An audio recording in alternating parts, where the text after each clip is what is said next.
그러나 암도 나았다. 명의 막스 걸슨 박사의 암 치료기. SJ 호토지음 김태수 옮김. 김태수의 역자 서문을 중도에 낭독하는 중에 또 전화가 와서 좀 카트를 했는데 여기서 다시 한번 시작을 해보겠습니다. 중간에 니시와 비슷한 시기에 태어난 사람으로 미국의 폴 브레그 박사도 81년, 76년에 이 자연건강사의 길을 걷게 되었는데 그도 10대의 폐결핵에 걸려서 더 살 수 없다는 의사들의 진단을 받았다. 그러나 그는 니시와는 달리 스위스에 가서 자연의학으로 치료를 하는 의사 롤리어 박사의 도움을 받고 완쾌가 된 후에 덤으로 얻은 인생을 남을 위해서 살아가기로 결심하고서 자연건강사의 길을 걷기로 했다는 것이다. 이렇게 그 당시에도 자연건강사들이 치유를 받으면서 사역을 하는 분들이 여기저기 있었네요. 자, 니시와는 달리 이 의사들과 매우 협조적이었다. 브레인 박사는 의사들과 협력하기도 하지만 아예 삼각관계로 일하는 자연치유사들도 많죠. 자, 왜 창조정신은 케이시와 니시, 브레그 박사 등에게 의사의 길을 안내하지 않았을까? 왜 샬럿을 의사가 되게 하지 않고 자연건강사의 길을 걷게 했을까? 샬럿에게 왜 의사가 되지 않았느냐고 물어보았더니 샬럿은 막스 거슨 박사의 딸입니다. 자, 어떤지 자기에게는 그 길이 허용되지 않더라고 했다.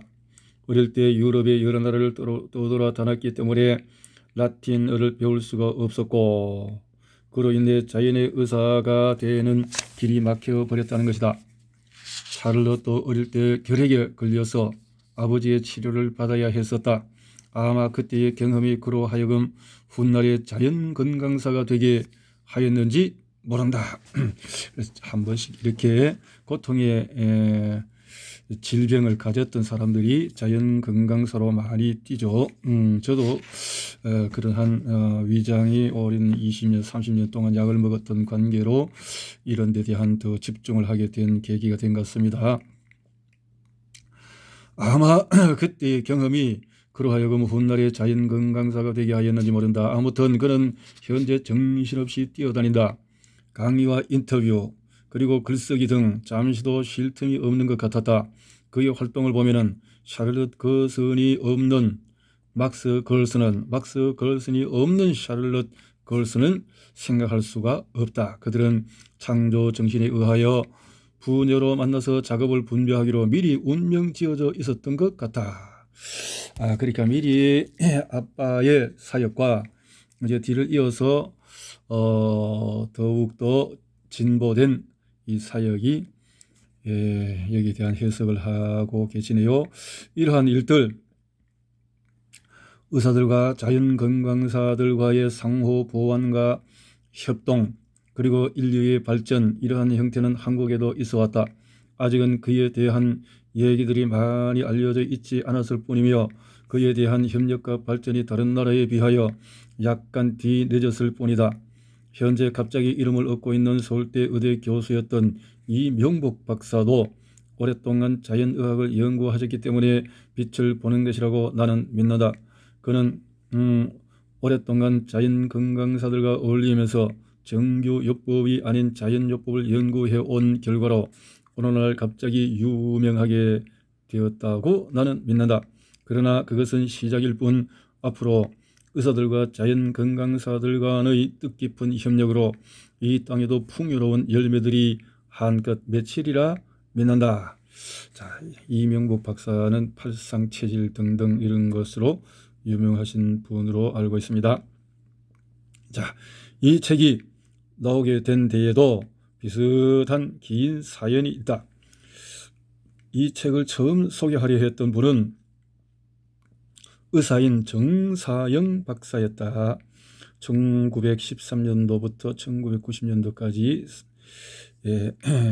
생애를 가지신 박사님인데 그는 현대의 정교의학을 공부한 분으로 엉뚱하게 현미식을 위시한 자연식과 자연의학을 전파하려고 한국과 미국에서 애를 썼다.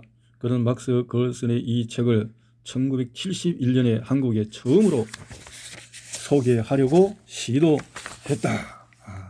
그러니까 90년도에 이 책이 나오기 벌써 20여 년 더 전에 이런 시도가 있었다라는 거죠.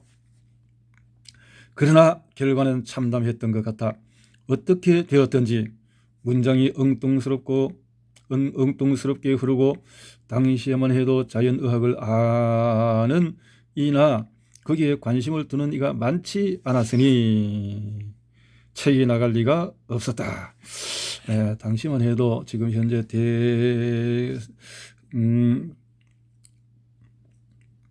현재의 이 심혈관이라든가 이런 부분에 대해서는 좀 다른 차원의 몸들이 아팠던 또 고난의 시기였으니까요. 그러다가 그는 그 짐을 몽땅 자연건강사라고 불러야 할 김정문 회장에게 넘겨버렸다. 김정문 회장은 여러 가지 질병으로 고생을 하다가 알로에로 건강을 회복한 분으로 유명하다. 그것은 경제적으로 커다란 부담이었다. 그리고 그는 홀연히 이 세상을 떠났다. 샤를롯을 만나러 가면서 나는 호트가 이 책을 읽어야 했는데 그때 놀랍게도 이미 한국어로 번역되어 있었던 호트 책 한 권을 김정문 회장에게 보내주었다. 그것은 구판을 번역한 것이었다. 그러니 이 책을 한국에 소개하려고 애를 쓴 지 무려 25년 만에 다시 빛을 보게 되는 셈이다. 그것도 의사와 자연건강사의 오랜 우정과 협력에 힘입어서 말이다. 참으로 깊은 인연에서 일어난 것이라고 아니할 수가 없겠다. 21세기를 위한 정신세계의 준비는 각 분야에서 동시에 일어나고 있다. 의료계에서도 반드시 일어날 것이다. 현재까지 의료의 문제라면 공급자인 의사들이 마치 자기들만의 전유물인 양 의시되었다. 공급자의 일방적인 지식과 처방에 돈을 내는 소비자들은 꼼짝을 하지 못했다. 소비자들의 지식이 약하기 때문이다. 그러나 공급자들의 지식이 짧은 것도 마찬가지다.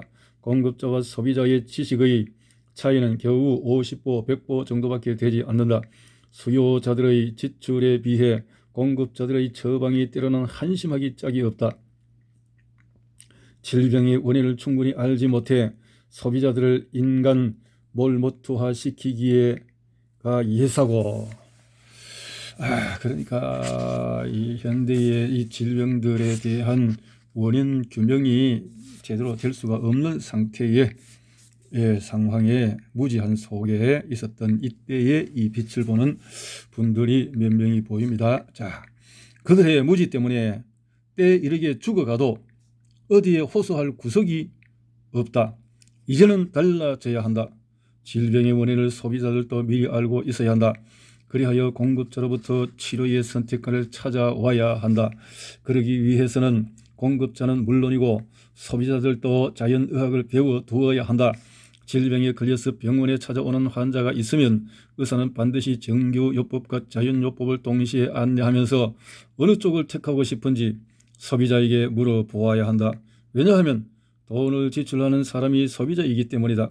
우리들이 상점에 가서 물건을 고를 때 소비자가 선택하지 공급자가 일방적으로 판매하지 못한다. 의료도 이와 같아야 한다. 이것은 근년에 선진국에서 채택한 바 있는 환자 권리 선언이다.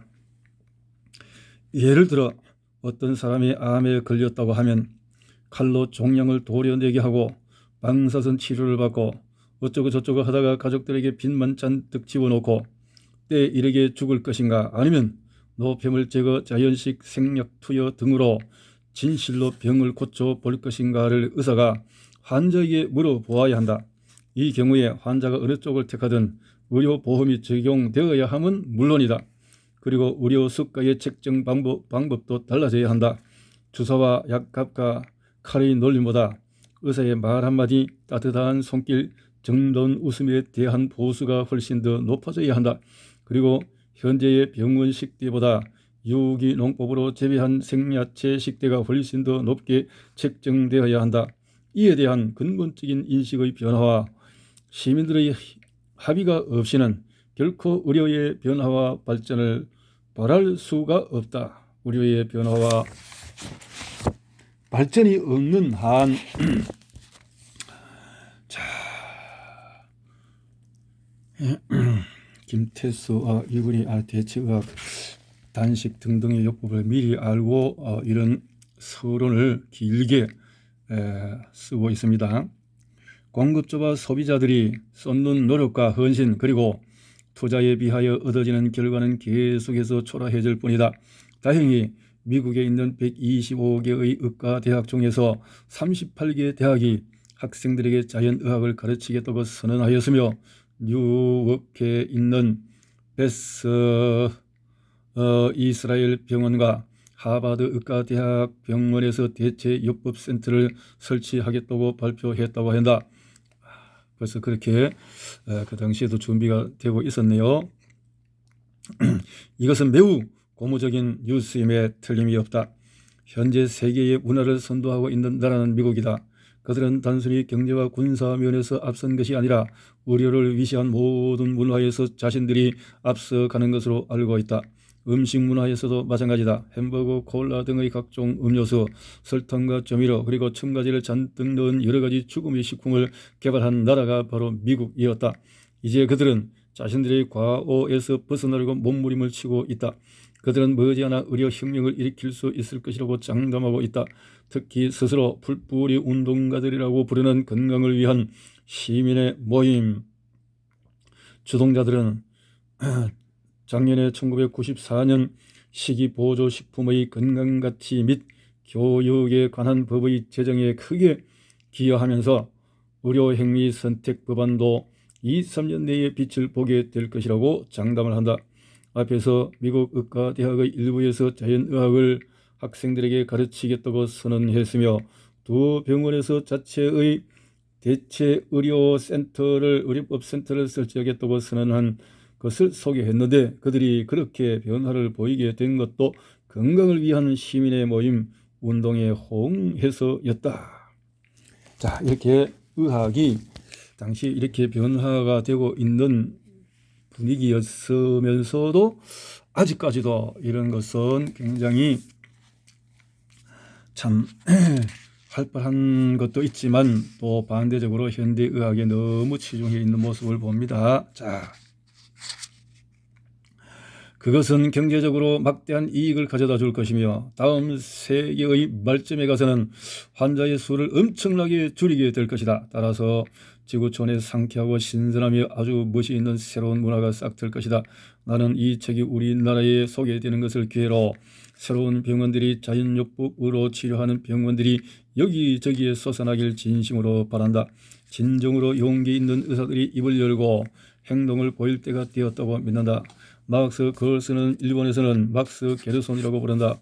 독일식으로 발음하는 것이다. 그러나 그는 이미 미국인으로 귀화하였으므로 우리들은 미국식으로 막스 걸슨이라고 부른다. 여기에 대하여 혹시 착오가 없기를 바란다. 본 번역서에서 원본에 없는 사진들이 소개되었는데 그것은 샤를럿의 호의 덕택이다. 그는 자기 아들이 한국에 잠시 동안 머물렀으며 그의 증언에 의하면 한국에서는 순수한 유기농법으로 재배한 채소가 없었다고 했는데 그 때문에 우리들 노력이 헛되지 않을까 걱정했다. 나는 그 같은 걱정은 하지 말라고 하면서 이 책이 한국에 큰 변화를 가져다 줄 수도 있을 것으로 믿는다고 했다. 나에게 뜻깊은 기회를 주신 샬럿과 김정문 회장님에게도 깊이 감사를 드린다. 그리고 이 책이 나오기까지 많은 젊은이들의 도움을 받은 것을 밝혀두고 싶다. 등등등등등 이런 분들이 도와주셨다라고 하면서 1995년도 7월 6일에 이렇게 이 책을 엮으면서 서론으로 이렇게 길게 말씀하셨네요. 당시에 의료계의 분위기를 아주 잘 설명을 해 주신 것 같습니다. 자, 이제 들어가서 본론 부분으로 들어가 봅시다. 한국 up한 간행에 붙여서 불치병을 고치다. 샬럿 걸슨은 걸슨 박사의 따님이 이 대체의학 사역을 하면서 이렇게 한국 up한에 대한 이야기를 하고 있습니다. 자, 식사치료법 연구. 나의 아버지 막스는 9남매 중에 셋째였으며 아들로서는 둘째였다. 6, 7세가 되었을 때 막스는 그의 어머니가 정문의 화단에서 사용하는 비료를 받고 버리면 어떻게 될까 하고 궁금해했다. 그의 유치한 행동은 결국 꽃을 죽게 했다. 자연히 할머니께서 식물에게 주는 영양을 받고 버리는 막스, 그것은 호기심을 즉시 중단시켰다. 그래, 연구자의 자세를 가진 이 어릴 때부터의 그 생각을 가진 아버지의 모습이었다라는 거죠. 아버지가 고등학교인 짐나지움을 졸업할 당시에는 모든 학생들이 수학 시험을 치르게 되었다. 시험지를 받아들였을 때 그는 그 시험지의 문제와 비슷한 문제를 접해본 기억이 없었다. 그래서 그는 스스로 방정식을 만들어 문제를 풀었다. 담당 교사는 그러한 풀이를 본 적이 없어서 답안이 맞는지 틀리는지를 판단할 수가 없었다. 답안지가 베를린에 있는 대학의 수학 교수에게 보내어졌다. 교수의 해석은 막스가 완전히 새로운 해법을 만들어 내었다는 것이었다. 그것은 수학의 천재성을 보인 것으로 그는 반드시 수학을 전공해야 한다고 했다. 졸업을 하게 되었을 때 아버지의 장례를 결정하기 위하여 가족회의가 열렸다. 수학을 전공하면 수학 선생이 될 뿐이므로 그쪽을 피하고 의학을 전공하기로 결정을 보았다. 아버지는 여러 전공에서 최고의 교수들을 접하기 위하여 독일 내에 있는 대학들을 이리저리 옮겨 다녔다. 그는 탁월한 학생이었으나 심각한 문제거리가 하나 있었다. 편두통을 심하게 앓고 있었던 것이다. 레지던트가 되었을 때에 편두통이 잦아져서 일주일에 2, 3일씩이나 어두컴컴한 방에서 메스꺼움과 구토, 머리 한쪽이 쪼개져 나가는 듯한 통증과 눈의 아픔에 시달리곤 했다. 그는 교수들에게 상의를 했으나 평생 편두통을 앓으면서 살아갈 수밖에 없다는 말만을 들려줄 뿐이었다. 그는 자신이 스스로 편두통을 고치는 방법을 알아낼 수밖에 없다는 것을 느끼게 되었다. 자, 아버지는 연구에 몰두하여 많은 책과 논문들을 읽고 여러 전문가들과의 상의도 했으나 방향을 찾을 수가 없었다. 마침내 그는 이태리 학회지에 실린 어느 여성 편두통 환자에 관한 논문을 읽었는데 그 환자는 식사를 바꿈으로써 통증을 제거했다고 했다. 자세한 내용이 언급되어 있지는 않았지만 그것이 그에게는 아이디어를 제공해 주었다. 심한 발작이나 메스꺼움과 구토증은 그가 소화를 시켜내지 못하는 어떤 음식이 있을 것을 분명히 했다. 그렇다면 그들 음식이 무엇인지 알아내야만 했다. 처음에 그는 아기들이 우유를 잘 소화시켜 낸다는 것에 착안했다. 자신의 인체도 우유를 잘 소화낼 것이라고 생각했다. 그래서 일주일에 10일 동안 우유만 마시고 지내보았다. 그러나 편두통이 없어지지 않았다. 변화가 없었던 것이다. 그러다가 동물은 젖을 뗀 후로는 다시는 젖을 먹지 않으며 인간의 육체도 채식 동물과 같을 것이라고 생각했다. 따라서 그는 과일, 채소, 곡류를 먹고 살아야 한다고 생각하게 되었다. 그가 살아온 독일에는 1년 내에 사과가 많았다. 그는 사과만을 먹어보았다. 생채로 먹기도 하고 구워서 먹기도 했다. 사과 소스, 사과 주스, 그런 식으로 사과만을 먹었더니 편두통이 일어나지 않았다. 그런 후에 천천히 다른 음식들을 한두 개씩 고태해 나갔다. 그 음식이 좋지 않다면 음식을 먹은 지 20여 분이 경과하면 편두통이 일어났다. 조리한 음식을 먹었을 때 편두통이 일어나는 것은 조리 그 자체 때문이 아니고 조리에 첨가시킨 소금이 편두통을 일으킨다는 것을 알게 되었다. 소금을 제외시켜서 조리한 음식들, 즉 채소나 감자 등은 편두통을 일으키지 않았다. 그의 고통을 주지 않는 이러한 음식들을 그는 그것의 편두통 식사라고 명명했다.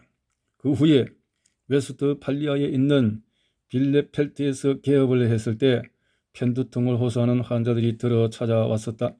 그는 환자들에게 의학 교과서에 의하면 편두통 치료법이 없다고 설명했다. 그러나 자신도 그것은 편두통 식사법을 개발해낼 때까지는 편두통으로 고생을 했음을 이야기해 주었다. 그는 환자에게 그 식사법을 따라 보라고 했다. 그 환자들은 반드시 찾아와서 자신들이 엉터리 짓을 하지 않고 그것은 식사법을 따르면 편두통에서 해방이 된다는 것을 알려주었다. 그런데 그 식사법을 실천했던 한 편두통 환자가 찾아와서 말하기를 자신은 피부 결핵인 낭창도 심하게 앓고 있었는데 그것도 나았다라고 보고해 왔다. 낭창도 나았다. 아버지는 자 그래서 이렇게 아버지는 그 환자에게 낭창은 불치병인데 그렇다면 그것은 다른 무엇이 있음을 알려주는 것이라고 말해 주었다. 그러나 그 환자는 세균 검사로 자신의 병을 증명해 보였다. 그래서 아버지는 세상에서 처음으로 피부 결핵 환자를 완치시키게 되었던 것이다. 그는 그 사실을 믿기가 어려워서 그 환자에게 같은 병을 앓고 있는 사람들을 알고 있느냐라고 물어보았다. 물론이지요 하면서 그는 다른 병원에 갇혀 있는 환자들을 아버지께 보내어 주었는데 그들도 편두통 식사법으로 완치가 되었다. 뮌헨에 있는 유명한 폐결핵 전문의인 자우에르 브루흐 교수가 거슨 박사가 낭창을 고쳤다는 이야기를 듣게 되었다. 그는 즉시 시험을 해보기로 결심하고 불치의 피부 결핵 환자 450명에게 거슨 식사법으로 치료를 시켜 보았다. 그 중에 446명이 낫게 되자 자우에르 브루흐 교수는 크게 감명을 받게 되었다. 그러나 거슨 박사는 거기에서 만족하지 않았다. 식사법으로 결핵성 피부병이 낫는다고 하면은 그 방법에 의하여 결핵성 폐병, 신장질환, 뼈질환이 낫지 않을 리가 없으리라고 그는 생각하게 되었다. 그는 그러한 질병들을 치료하기 시작하였는데 결국 그러한 질병들도 고쳐진다는 것을 알게 되었다. 그 환자들 중의 한 분이 알베르트 슈바이처 박사의 부인이었는데 그는 열대 지방에서 폐병에 걸려서 말기 환자가 되어 거슨 박사를 찾아오게 되었다. 그는 완치되어서 80세까지 살았다. 이들 결핵성 환자들을 치료해가면서 거슨 박사는 많은 환자들이 다른 질병들도 동시에 앓고 있음을 알게 되었다. 고혈압, 천식, 알레르기, 신장병들을 같이 앓고 있었다.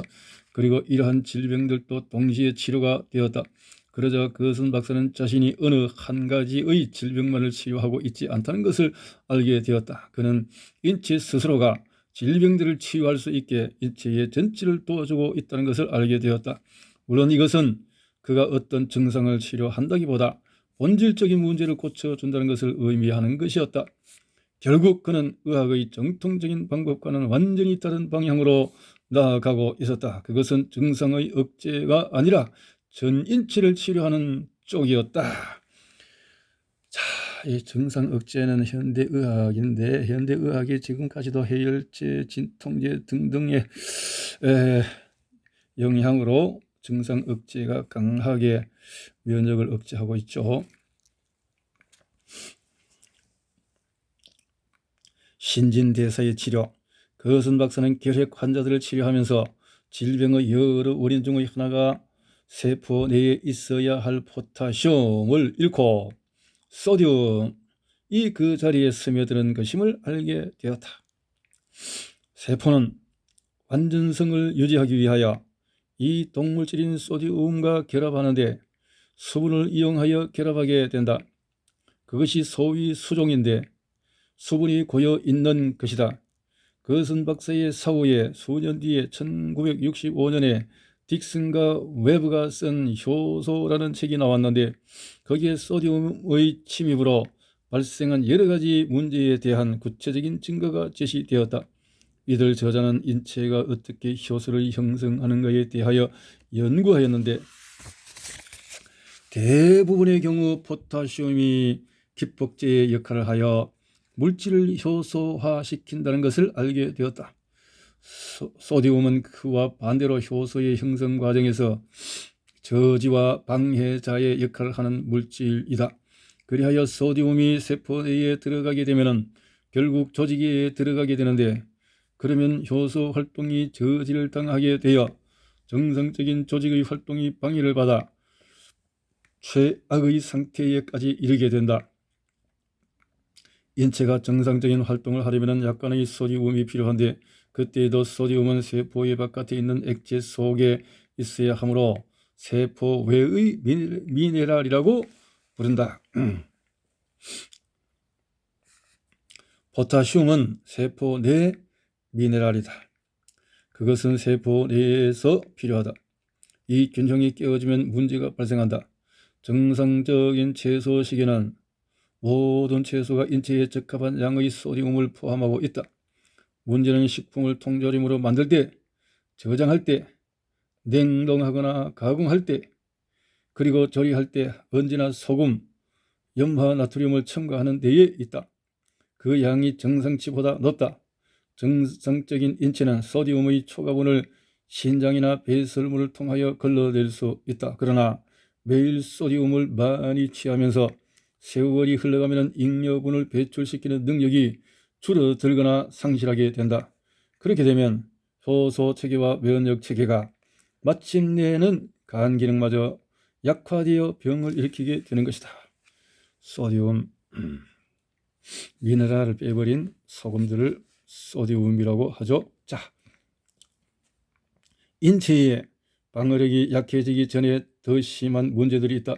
식품의 원료가 인조비료로 키워지는데, 인조비료는 질소, 인산, 가리, 세 미네랄로 이루어진다.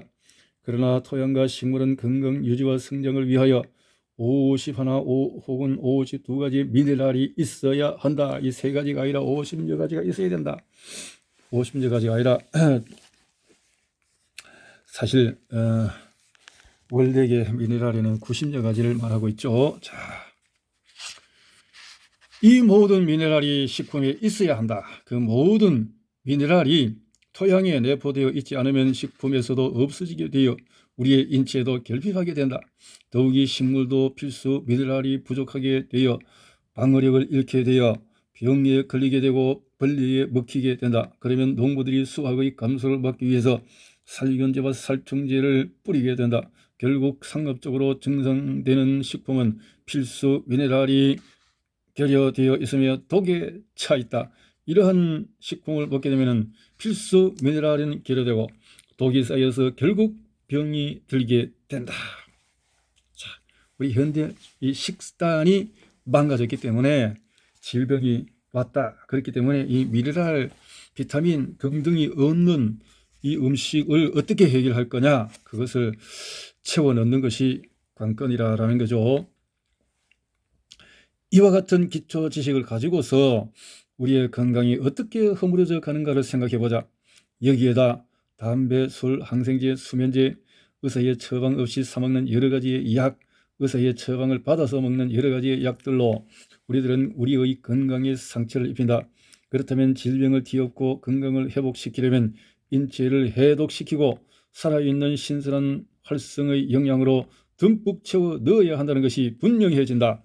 거선 박사는 우선 환자의 식사에 가해지는 과도한 소디움을 제거시키려고 했다.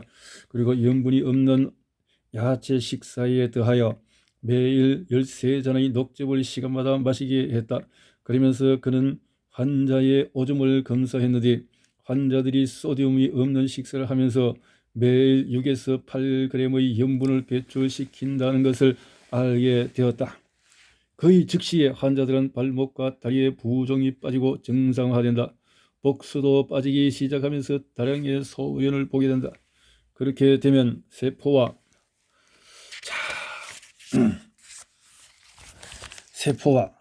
조직은 그동안 공기, 물, 첨가제, 세균 등으로 얻어지는 모아둔 여러 가지의 독들도 배출시키게 된다는 것을 거선 박사는 알게 되었다.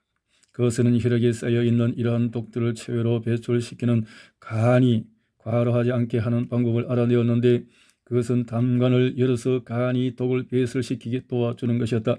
커피 관정을 하면 담관이 열리지는 것이다. 이렇게 하지 않으면 간이 제 역할을 하지 못하고 중독이 들게 된다는 것을 거선 박사는 알게 되었다.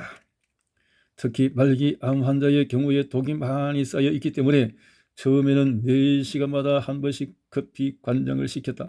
커피 관장이 효과를 내어 체내의 독을 배출시키면 거의 즉시 통증에서 벗어난다고 환자들이 보고했다. 해독이 제대로 되면 이렇게 통증이 사라진다 이 말인데요. 그러면 해독이 안 된 상태가 통증을 유발하게 된다는 거죠. 해독을 그 당시에는 커피 관장을 했다 이 말이고, 거선 치료법으로 소디움을 제외시키고 독을 제거시키는 포타시움이 많은 식사를 하면 거의 즉시 진통제를 끊을 수 있는 이점이 있다. 고혈압의 경우에도 대개 5일 이내에 혈압이 내려가게 되어 혈압 강화제를 끊을 수 있게 된다. 그러면 환자의 면역 체계 기능이 살아나는데 어떤 환자의 경우에는 치유열이 발생하게 된다. 열은 종양 조직을 파괴시키는 데에 도움을 주기도 하는데 아주 심하게 발현하지 않는 한 억제할 필요가 없다. 지난 18년 동안 환자들이 치료하면서 그와 같이 과도한 상태가 일어나는 것을 보지는 못했다.